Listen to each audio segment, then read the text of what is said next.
ओम शांति। आज की डेट है 21/3/2025।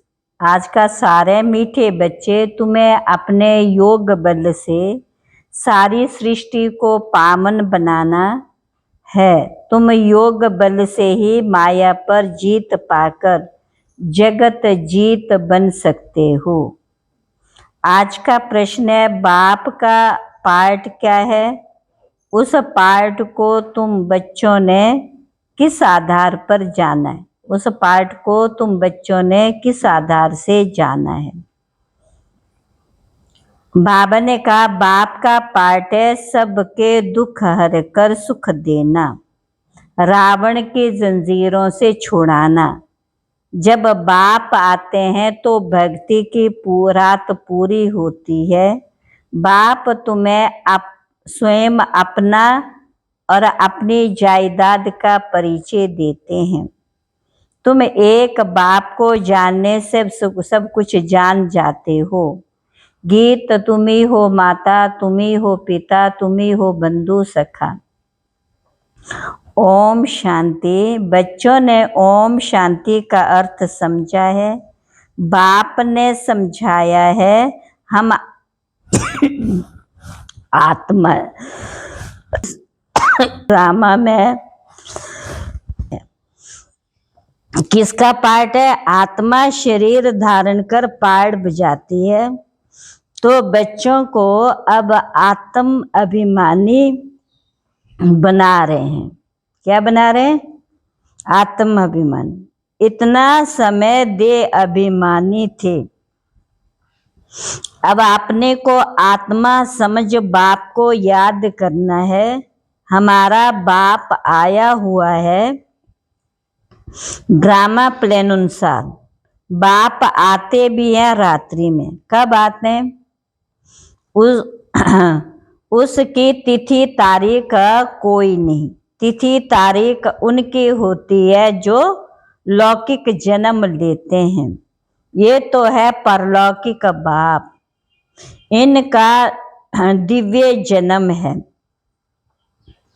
बाप इनमें प्रवेश कर बताते हैं कि ये बेहद का ड्रामा, उसमें आधा कल्प है रात, और जब रात अर्थात घोर अंधियारा होता तब मैं आता हूँ। तिथि तारीख कोई नहीं। इस समय भक्ति भी तमो प्रधान है। आधा कल्प है बेहद का दिन, और बाप खुद कहते मैंने इसमें प्रवेश किया है। गीता में है भगवानुवाच्य, परंतु भगवान मनुष्य को हो नहीं सकता। भगवान मनुष्य हो नहीं सकता। श्री कृष्ण भी दैवी गुणों वाला है। ये मनुष्य लोक है, वह है देवलोक। गाते भी है ब्रह्मा देवता नमः, वह है सूक्ष्म वतनवासी। बच्चे जानते वहाँ हड्डी मांस नहीं होता, वह सूक्ष्म सफेद छाया। जब मूल वतन में है तो आत्मा को ना सूक्ष्म शरीर छाया वाला ना हड्डी वाला। इन बातों को कोई भी मनुष्य मात्र नहीं जानते। बाप ही आकर सुनाते, ब्राह्मणी सुनते हैं और कोई नहीं सुनते। ब्राह्मण वर्ण होता ही है भारत में। वह भी तब होता है जब परमात्मा प्रजापिता ब्रह्मा द्वारा ब्राह्मण धर्म की स्थापना करते। अब इनको रचता भी नहीं कहेंगे, नई रचना कोई रचते नहीं, सिर्फ रिजुविनेट करते, माना परिवर्तन करते हैं। बुलाते भी हैं, हे बाबा पति दुनिया में आकर हमको पावन बनाओ। अभी तुमको पावन बना रहे हैं। तुम फिर योग बल से इस सृष्टि को पावन बना रहे हो। माया पर तुम जीत पा करके ही जगत जीत बनेंगे। योग बल से साइंस बल भी कहा जाता है। योग बल को साइंस बल भी कहा जाता है। ऋषि मुनि आदि सब शांति चाहते, परंतु शांति का अर्थ जानते नहीं।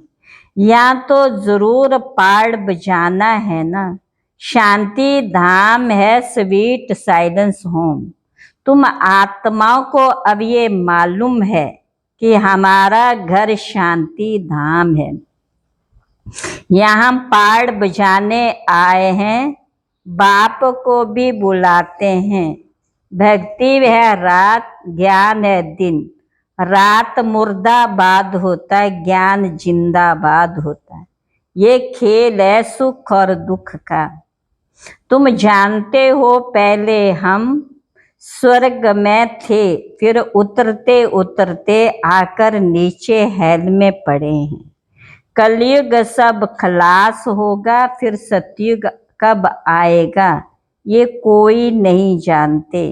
बाप को जानते नहीं, जाने तब तो बाप को आकर के अपना और जायदाद का परिचय दे।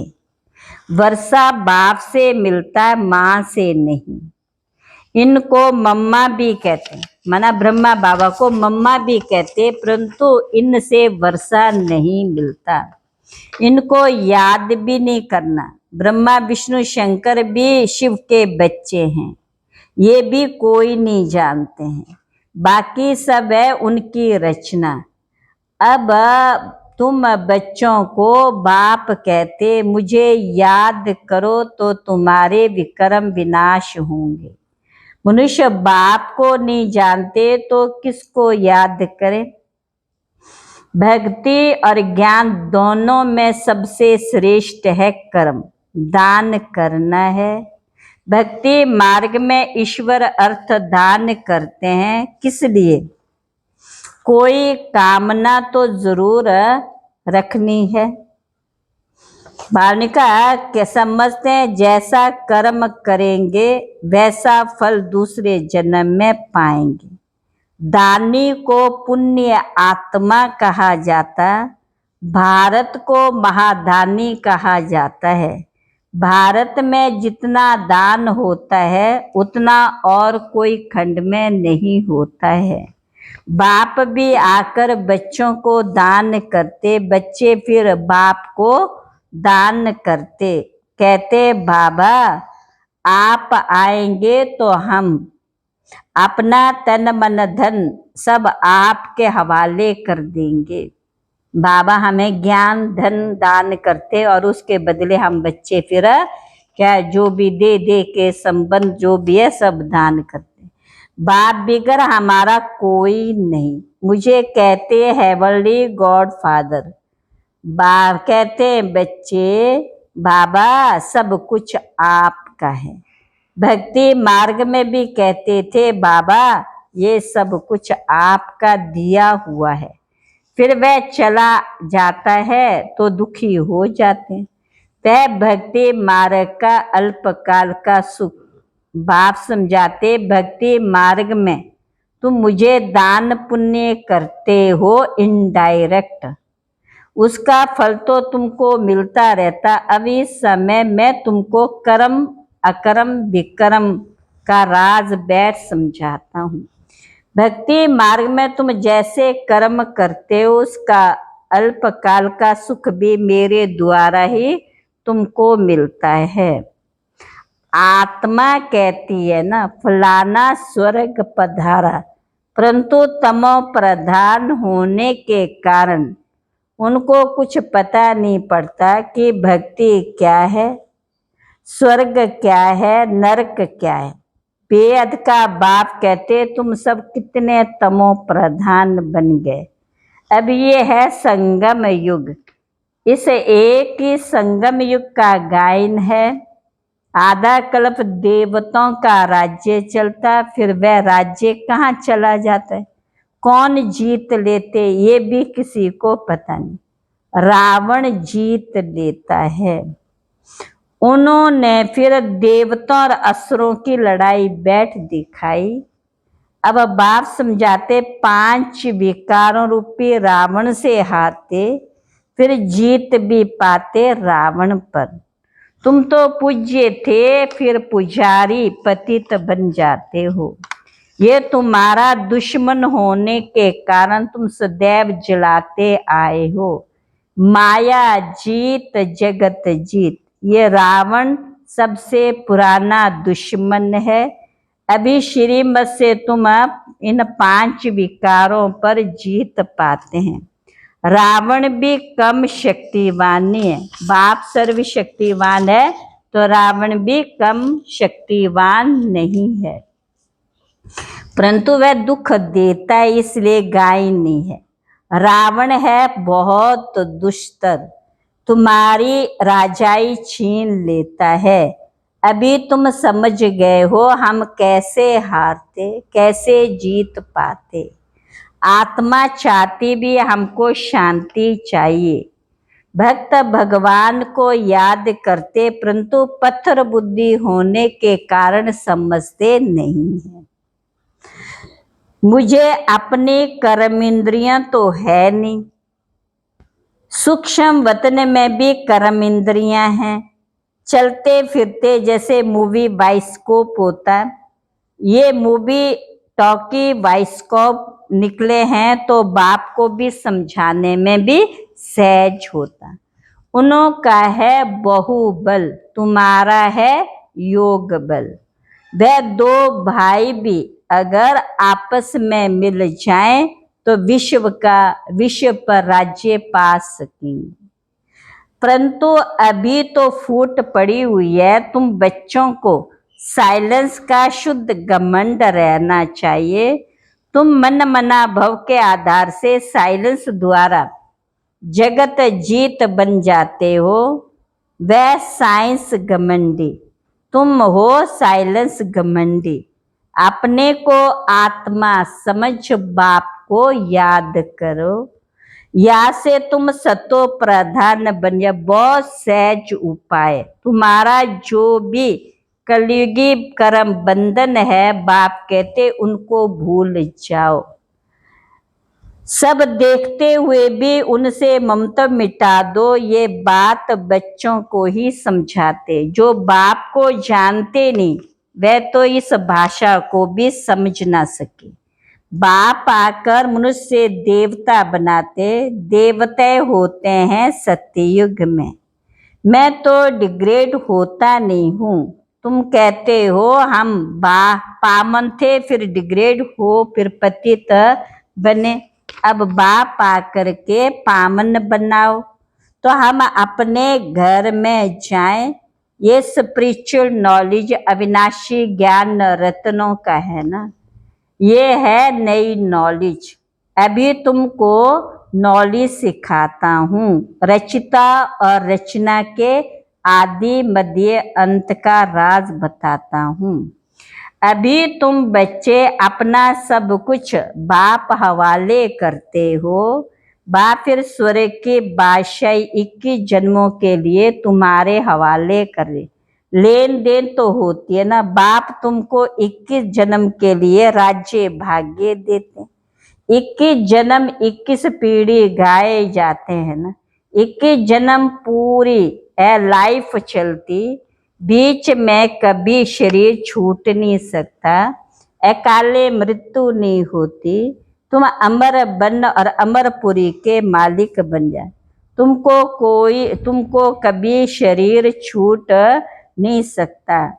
अकाले मृत्यु हो ना सके। तुम अमर बन अमरपुरी के मालिक बनते हो। तुमको कभी काल खा ना सके। बाप कहते देह सहित देह के सब संबंधों को छोड़ एक बाप को याद करो। अब जाना है सुख के संबंध में। दुख के बंधनों को भूलते जाएंगे। गृहस्थवार में रहते पवित्र बनना है। अभी तुम बच्चों को दैवी गुण धारण करने हैं। किसको भी दुख नहीं देना। बाप है ही दुख हरता सुख करता। तो तुमको भी सुख का रास्ता सबको बताना था। अंधों की लाठी बनना है।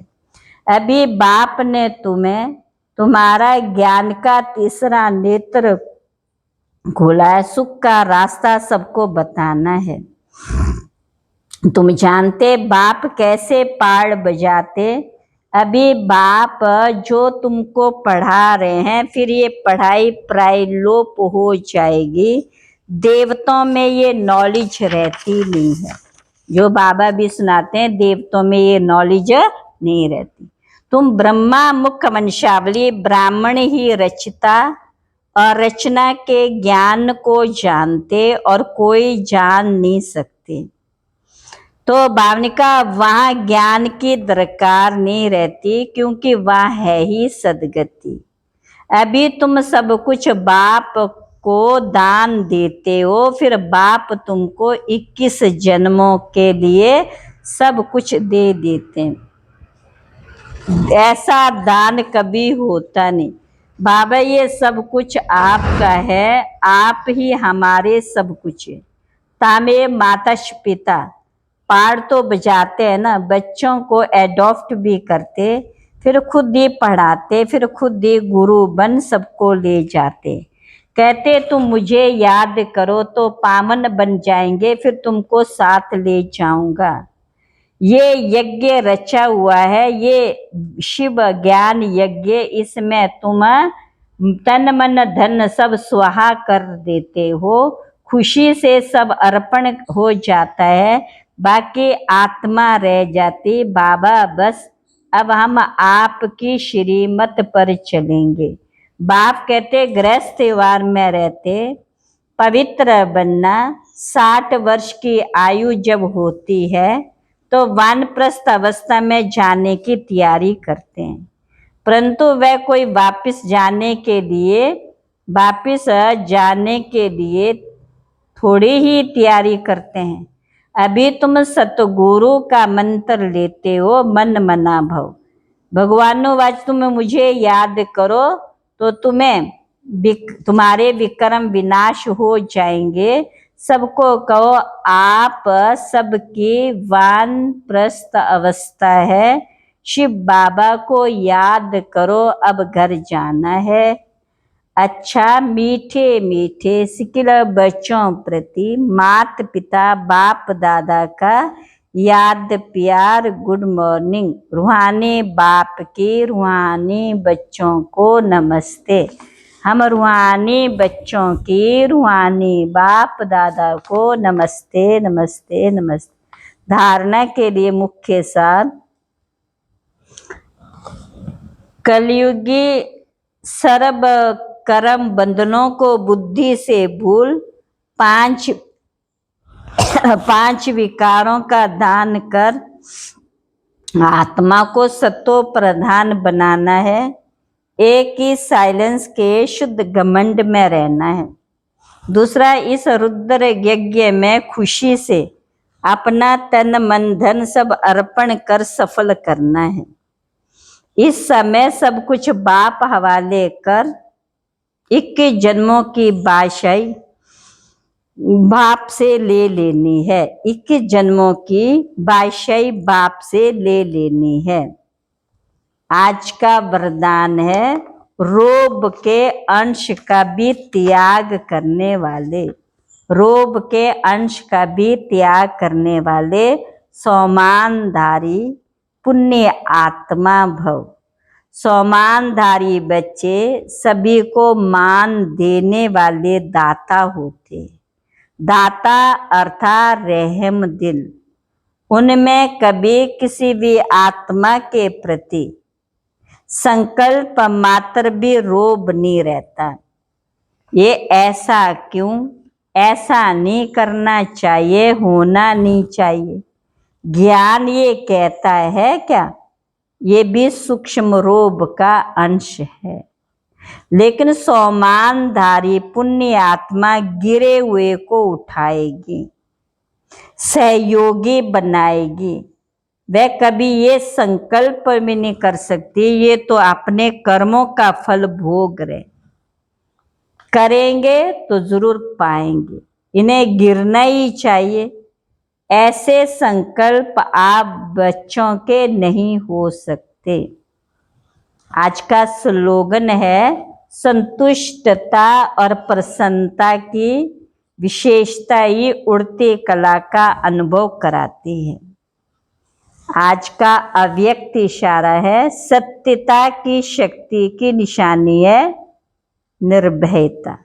कहा जाता है तो सच तो बिठो नच, अर्थात सत्य की शक्ति वाला सदा बेफिक्र निश्चिंत होने के कारण, निर्भय होने के कारण खुशी में नाचता रहेगा। यदि अपने संस्कार व संकल्प कमजोर हैं तो वह कमजोरी ही मन की स्थिति को हलचल में लाती है। इसलिए पहले अपनी सूक्ष्म कमजोरियों को अविनाशी रुद्र यज्ञ में सुहा करो, अविनाशी रुद्र यज्ञ में सुहा कर दो। अच्छा, ओम शांति।